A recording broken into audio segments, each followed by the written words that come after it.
nahaharap sa kasong murder at 2 counts na frustrated murder. Grace Daw, ABS-CBN News, Pampanga. Everyone say 200.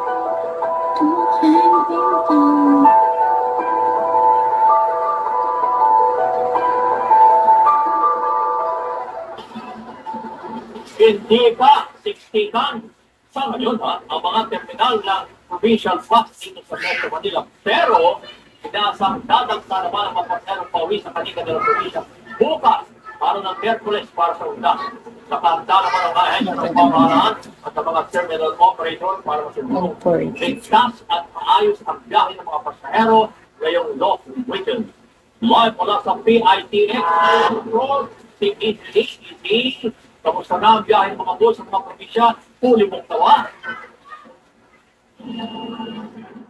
Kabayan, sa mga gustong umuwi ng mas maaga sa mga probinsya, ay hindi pa fully booked yung karamihan sa mga ruta ng bus mula dito sa PITX. Pero, yung ilang biyahe na papuntang Bicol ay naipalak muna tumula yan ngayong araw hanggang October 30. Maagang nagpunta sa Parañaque Integrated Terminal Exchange o PITX si Janet kasama ang kanyang inang senior citizen para pumili ng tiket papuntang Quezon. Hirap na kasing maglakad ang kanyang ina, kaya siniguro nilang hindi sumabay sa dagsa ng mga pasahero sa undas. Dapat pumaga ka makakuha ng slot para may mauupuan ko. Pagdating ng bus, kaunahan pa rin talaga. Everyone say 200. Sinamantala ang maluwag pang biyahe dahil may mga dala siyang sako ng bigas na inuuwi sa kanyang pamilya sa Bicol. Binigyan lang po ng kita para ipinag-everything namin sa mga kamag-anak po doon. Hindi po, ma'am. Basta kaya lang po. Hindi pa dagsa ang mga pasahero sa PITX ngayong araw at hindi pa fully booked ang mga biyahe papuntang probinsya. Pero Everyone say 200.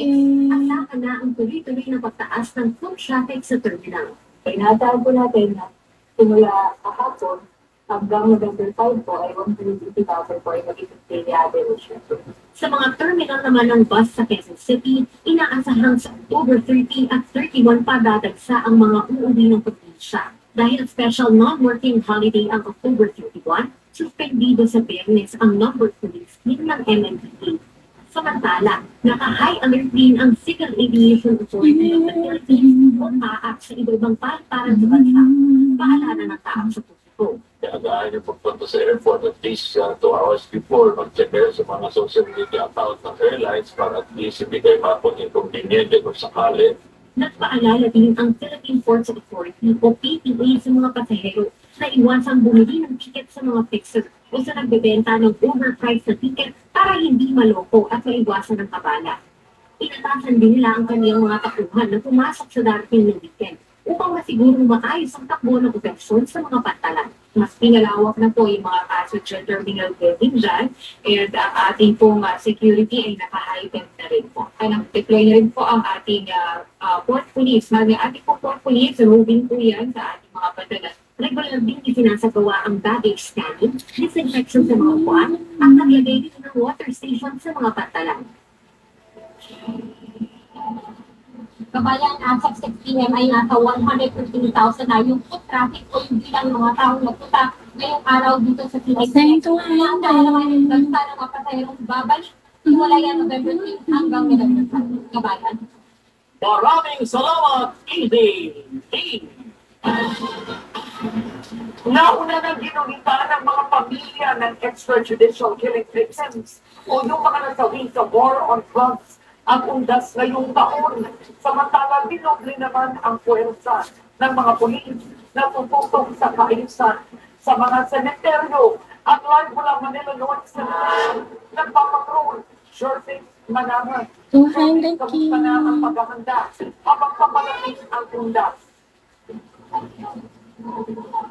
Kaya ilang araw pa nga bago magpunta sa executive na dito sa Manila North Cemetery. Sentuhan. Ng mga nakahapon sa pagtititing ng mga limaong nila sa buhay. Simula kasi bukas ay bawal na ang magtiting at magpasok ng sasakyan sa loob ng sementeryo. Samantala sa Everyone Kaloocan, say ay kinilala 200. ng mga pamilya at mga kapaslan ng mga biktima ng PJK ilang araw bago ang bukas.